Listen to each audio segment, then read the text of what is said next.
It's considered an Italian grape, although it might have Spanish origins, and there's more plantings of it in France. Whatever the case may be, Vermentino might be the perfect summer sipper. There are about 3,000 hectares of Vermentino planted in Italy, about 3,500 in France, mostly in the south, especially in the Languedoc-Roussillon, Provence, and the island of Corsica. There you can find it under the name Rolle. In Italy, most of the plantings are in Sardinia, although you'll find it in Tuscany as well. You'll also find it in Liguria, where they sometimes call it Pigato, and also in Piemonte or Piedmont, which they call it Favorita. A lot of Piemontesi and Ligurians claim that it's a different and distinct variety. However, when it comes to Jancis Robinson's wine grapes, it suggests that DNA profiling shows they are the same variety, and I'm just going to put it underneath the umbrella of Vermentino. I have to admit this, Sardinia holds a special place in my heart, but I think I might prefer the Vermentino from Liguria.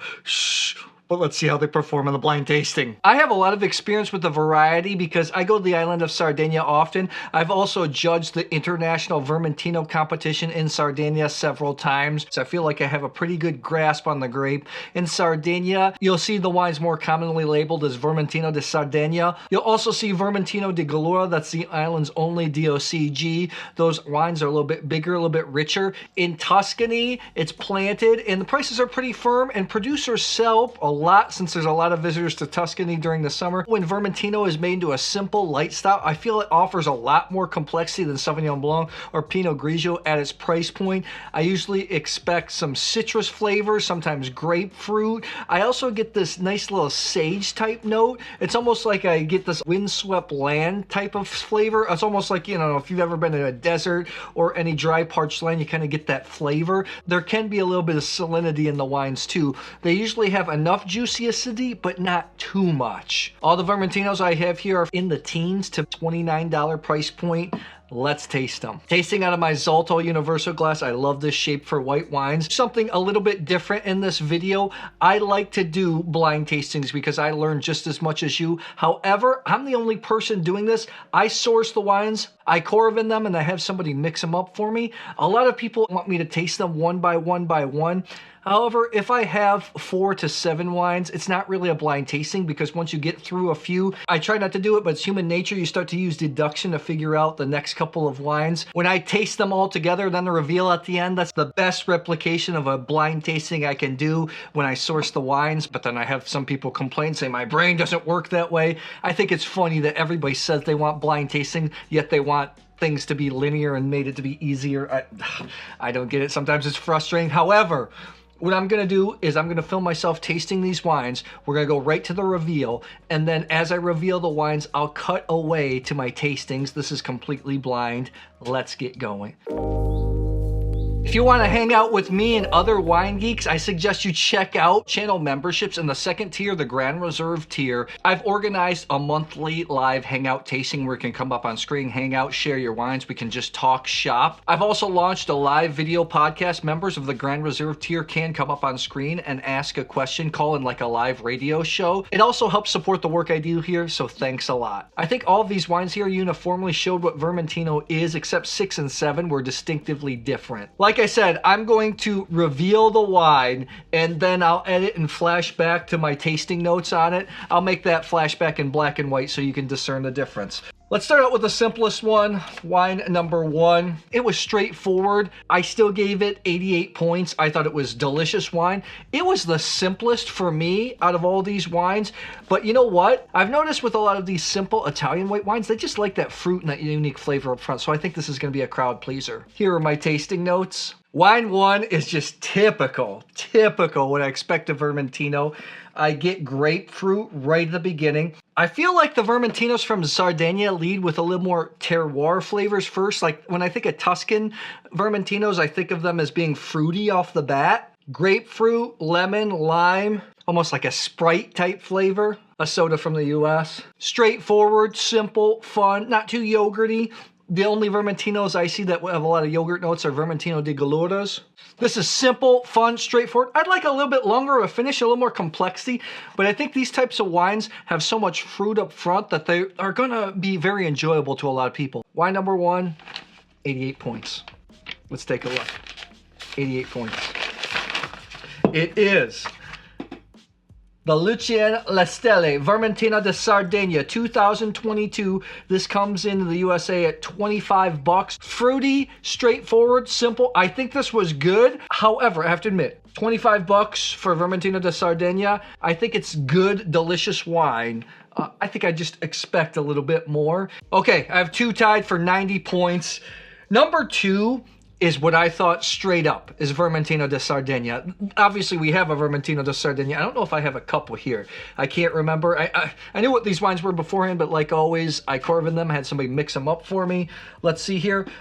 I think it led with seawater, had the lemon lime, and it had the length. Two has a little bit more complexity. This leads with seawater type flavors, mineral. I get the lemon, I get the lime type notes. No grapefruit in this. Sea, lemon, lime. This does have length, which I really enjoy. What I like about good Vermentinos is when they have a little bit of complexity, it's not too off-putting. Sometimes mineral-driven whites can be a little bit too much for a lot of people. That's really good. The seawater, the sea salt, that really differentiated. I thought it was really good wine. I gave it 90 points. Along with wine number 7. Let's go with wine number 2, 90 points. I think this is what you're going to expect with Vermentino. Let's take a look here. This is the Fornacelle Zizzolo Bolgheri Vermentino 2023. This comes in at 20 bucks. Bolgheri, an area in southern Tuscany known for super Tuscans, namely Sassicaia, Ornellaia, Maceto. I think at 20 bucks, this is a heck of a bargain. This is everything that you're going to want out of Vermentino. This is something I would highly, highly recommend. Cute label. I haven't tasted their reds before, I don't think, but I thought that was a pretty darn good wine. That's just, to me, stereotypical, fresh Vermentino. If you want to try something new, this is something you go for at 20 bucks. I think you're not going to be disappointed. Number 7, a little bigger, richer style. It reminded me of Vermentino di Gallura. For me, sometimes Vermentino di Galluras can get a little bit too big, a little bit too ambitious. It's from the north tip of the island of Sardegna. The wines are a little bit richer. They command bigger prices. That's what I think it is. It had more dried fruit flavors. Like I said, 6 and 7 were the most unique out of all of these. Dried peach, rich. It was, like I said, different than the fresh citrus flavors of all these other ones. 7 has the most development. There is some bottle patina here. These are all younger wines, so it shouldn't have development. It smells a little bit richer. There's bottle development. It's more, most of the, number 6 had some white fruit flavors. The rest of them were pretty citrusy. This one has more dried fruit flavors, like dried peach type notes. This is for people that like bigger white wines. I think it's the Vermentino di Gallura. Vermentino di Galluras usually be a little more concentrated, a little bit bigger. I prefer to drink Vermentino de Sardegna, but I think that this will be the Vermentino di Gallura. That's just, I'm used to the more richer style. 90 points. 90 points. Let's take a look here. I am on fire today. This is the Selenu Vermentino di Gallura Superiore 2021 Tenute Gregu. This comes in at 25 bucks. You even see the color here, a little bit richer, a little bit bigger. A lot of people like this style. This would be more for cream dishes or pork type dishes. Again, I love the length on this one. It was very good, except for Vermentinos, I kind of want more fresher style. I actually prefer usually the more Vermentino de Sardegna style, but to each his own. Okay, number 6, the other one that was also distinctive. I gave it 90 plus points. It's a wine that I felt like saw some wood. I don't know if I have any barrel-aged wines here. Again, the Vermentinos usually are made in a fresh style. Very unique. Here are my tasting notes. 6 isn't as fruity. It leads with more cream and more kind of bottle development. I would like a little bit more fruit here. I wonder if this bottle's off a little bit. Oh no. This might actually see a little bit of wood. This is a different style. There's a touch of wood. I thought all these wines were made in stainless steel. A lot of times Vermentinos are just made in straight stainless steel. They're sold young. This is nice.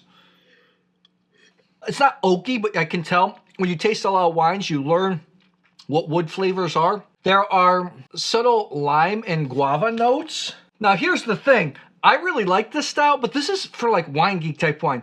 I think a lot of people are just happy, or they're just fruity and approachable, I think 6 is age worthy. I think you want to put it away for a little while. I gave it 90 plus points. Let's take a look here. I like how I said I prefer Ligurian Vermentinos, and they're still standing. So let's see what it is. Anyways, 90 plus points. I think this one was the only one that's barrel aged. This is the only blend. No wonder that this is different. This is a very famous producer. This is the Bibi Graetz Casamatta 2021 Bianco Toscana IGT. This comes in at 26 bucks. Had a little bit more complexity. Let me look up and see if this is barrel aged, because this is confusing me. It wasn't in wood, but it spent time on lees. It's a blend of 60% Vermentino, 30% Trebbiano, and 10% Ansonica, a grape that I've never had before. This does have some bottle age to it. Bibi Graetz, super well-known producer, making some excellent Sangioveses, some excellent blends down there in Tuscany. Beautiful label. I thought that was very good. Again, a unique wine out of all of these. Number 3, I thought was delicious. Had the lemon meringue pie. The C had a real mineral type finish. I like minerally white wines, but it wasn't overly mineral. 3 has like a... I have one wine here that's a blend. All the others are straight Vermentinos. This has a little complexity. It even has a little bit of diesel fuel in this. This is the most complex out of the 3 thus far. Just a very touch of diesel fuel. This leaves with some tangerine peel, a little bit of cream, kind of like a lemon meringue pie. Bigger, more substantial. I actually kind of prefer the Vermentinos from Liguria. I just find them, especially the Colli di Luni appellation, sometimes I find them to be a little more complex and richer. Very, very mineral finish. That's why I gave it 91 points. I thought it was delicious. Let's take a look here. Let's take a look. What do we got here? From Piemonte. This is the Abrigo Giovanni, the Fama Favorita 2021 from Piedmont. This comes in at 20 bucks. This has some wood. 35% is in wood, 65% is in stainless steel. Then they blend it. That's what I like about white wines. You can do that unique blend. I thought this was delicious. I have not tasted a ton of Favoritas like Piemontese Vermentinos, and I thought this was brilliant at 20 bucks. That is ridiculous value for money. Man, those guys from Piedmont, not only can they do Barolo Barbaresco, they can do a variety of wines. Okay, I said earlier that some of my favorite Vermentinos are from Liguria, and I had 2 Ligurians in. It looks like they come up on top. Number 4, it was very unique. It had like a lot of pine salt type smell and sage notes. I think it would throw a lot of people off. Wow, 4 smells a little bit like pine leaves, a little like pine sol cleaner, like this cleaning product you use. I know that doesn't sound good, but I kind of like it. Lime and sage. I mean, this really smells like sage. Literally, if you're ever in the Mediterranean, I used to live in the Mediterranean part of the year. I used to have sage bushes out back, and I used to love taking them off and then brushing them, cooking them with fish, brushing them on my meats.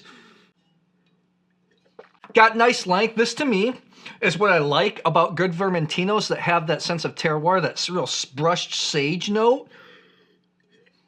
You gotta know your palate, though. I think a lot of people might like number 1, the straight off fruity, easy one. But man, I thought it was a gorgeous wine. A lot of complexity, 91 plus points for this bad boy. Let's take a look here.